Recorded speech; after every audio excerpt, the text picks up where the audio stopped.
Hello and welcome, I'm Raziel, and so today I'm going to talk about one-page rules and how they could potentially change the entire wargaming sphere.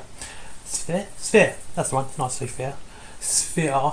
Anyway, and so, here's the thing. One-page rules is getting pretty big, don't get me wrong. Actually, a lot of companies are starting to get a lot bigger and growing dramatically. Games Workshop haven't. I'm not joking, I'm not being mean to Games Workshop, but you gatekeepers who actually think you're doing damage, you're not. They've been pretty stable for the last couple of years. It's been pretty stable for the last couple of months. You really aren't achieving something. I'm sorry. It's been pretty stable. Every company fluctuates on the day. Every company fluctuates day to day. The fact is, Games Workshop's not growing, it's just stabilised, which is not a good sign for a company, don't get me wrong, but every other company is growing. Games Workshop's just managing to keep a status quo, which isn't great, by the way. So, here's the thing about one-page rules. Now I've finally finished my introduction. One-page rules has basically created a couple of games, a couple of settings, they're fantasy and science fiction, as is almost common nowadays, and they based it around Games Workshop models. It's basically, it really is Warhammer 40k and the old world, but better. They've made rules which are fantastic and easy to do. They're simple. It's a very well balanced game. People actually complain about that they were focused on balance. Weird. It's a very well balanced game. I mean, something like an Imperial Knight or a Titan Lord Questor does feel like it could trample half an army. Like it's meant to feel like it could trample half an army. And so there. And it feels good. It feels nice to play. I don't have to buy lots and lots of models to do it. Now, here's the thing about one-page rules. And this is a bit of me just sort of, it's not me reviewing the models yet, but seeing what they provide, because I have got some models coming from one-page rules. I told you I'm going to support these guys, and I am. And so, here's the thing. They are making nice looking models. They're making good looking sculpts, and when you can 3D print them, but we're not talking about 3D printing here, we're talking about ones you can actually purchase, and they seem to be high quality. When I finally get them from mymini.com, the actual store, I'll give you a better review. I will do a whole review on what I purchase. But here's the point.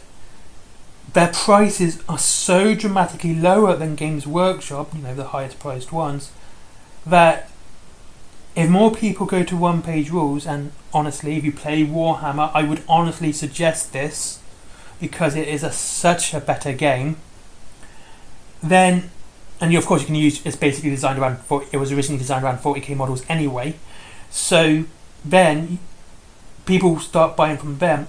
Games Workshop and every other company will have to start following suit with their pricing. Every other company will have to start looking at their pricing and seeing why one-page rules are doing so much better with such a lower price, and they would have to start copying them. And here's the thing: most wargaming companies are privately owned. They aren't on the stock market. They aren't publicly shared or sold. They are privately owned. And privately owned companies can pass hands. This isn't uncommon. The whole company gets bought off at once. It's not split up into shares. It's usually straight up just bought off straight away. It can be split up into shares, but that doesn't mean it's publicly traded. It's still owned by the people, but then they have to actually all agree to sell it to the new people. No one's allowed to keep their shares unless it's written into their contract they're allowed to keep some. Anyway, in the point I was getting to, they would have to start looking at one-page rules and start pricing accordingly. And that will go on to everyone else. I think Mantic would probably do it first because they tend to be very customer focused. Warcradle tends to be very community focused. They do like building up their big communities, and they have great communities, by the way. And everyone will start following suit. And they'll start lowering their prices to sort of compete with one-page rules, because they're going to have to. They really are. And one-page rules could redefine the pricing of wargaming entirely, the same way Games Workshop defined it as being more expensive than it really needs to be, One Page Rules would be the one that would have, the way it would be priced. And everyone would have to price accordingly to them. And so the entire thing just ends up going down in price. Everything. And if Games Workshop doesn't start dropping prices because, like in this hypothetical, they will die. They will die. Because more people will be going to these other companies which are making better products at lower prices, and Games Workshop will be left behind. They will have to adapt or die. In the Mortal Wars of Drago, is that his name? If he dies, he dies. And that's the way we got to look at it. But this did also come out from a video I was thinking about doing about quality and pricing, and Mantic are really good for their pricing. They have pretty much hit the nail on the head when it comes to quality against the prices of their product. They've done it really well. And I think that's one of the biggest problems with Games Workshop is, whereas they make the best miniatures, they don't.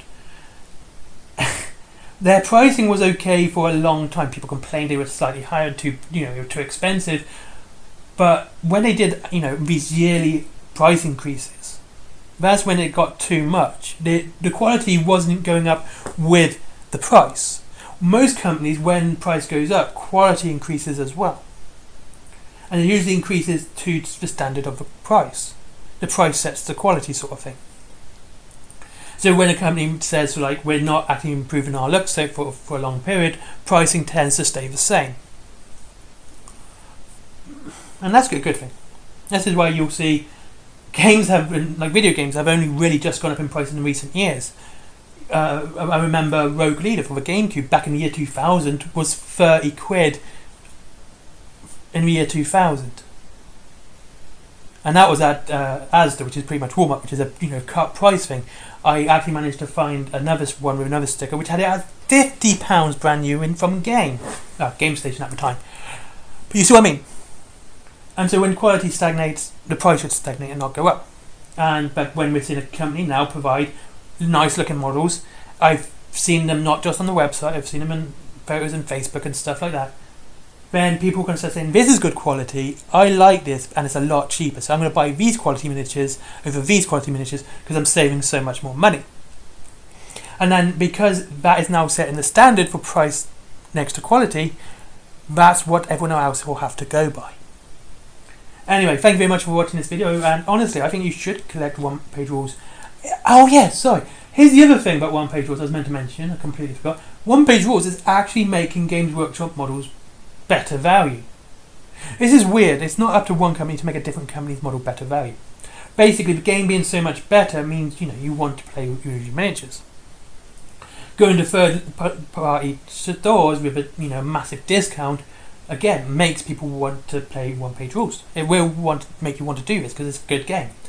Then here's the weird thing: because you don't need as many to play One Page Rules as you would Games Workshop model games. An example is Titan Lords. You need basically 2 questers for a Titan Lord army, and even then it's slightly higher. Whereas for Games Workshop, let's say Horus Heresy, illegally you need 5. Legally you need 5 plus 10 armigers. Titan Lords for One Page Rules you need 2. It just shows you the massive difference in between the two, and I think that's absolutely stupid. And it's these little hidden costs which makes Games Workshop less and less worth it for people, and now their quality isn't as good as what people think because the quality is being put up against the price, and where the price keeps increasing and the quality hasn't, people are now going, yeah, you're just not worth that much anymore. But when you play One Page Rules and you play these better games, you go, you know what, I'm going to buy a Archaean Knight to go with my Titan Lords. Then all of a sudden that model feels a lot better because you're playing a good game and you're getting a massive chunk off. It's like 20% off. And it feels good again. And it feels like it should be. You shouldn't have to spend £40 on a unit. You should spend like 30 quid. Or 20 quid. 20 to 30 quid for a unit is bang on perfect price. Something like a big knight, and the Archaeon is big by the way. I actually have one. He is absolutely massive. It's not even funny. It is actually because he's right next to my Imperial God. which just shows you how big he really is. He's literally towering over Armigers and the Imperial Guard.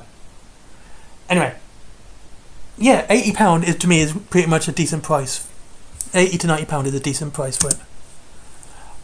Yeah, and I won't argue with that, because the quality marks the price. Anyway, thank you very much for watching. I hope you enjoyed it. Railing Games down below, as always. I hope to see you again soon. That's for up to 20% discount on many of them products, and free delivery after £20. There is Forbidden Planet for comics, mangas, DVDs, all that cool stuff, all geeky merchandise. Really nice, really good stuff. Then there's my merchandise, stickers, notebooks, t-shirts, everything everyone does. There's my comic as well. Kind of dark, kind of spooky, fantasy, sci-fi, and kind of dark. Then there is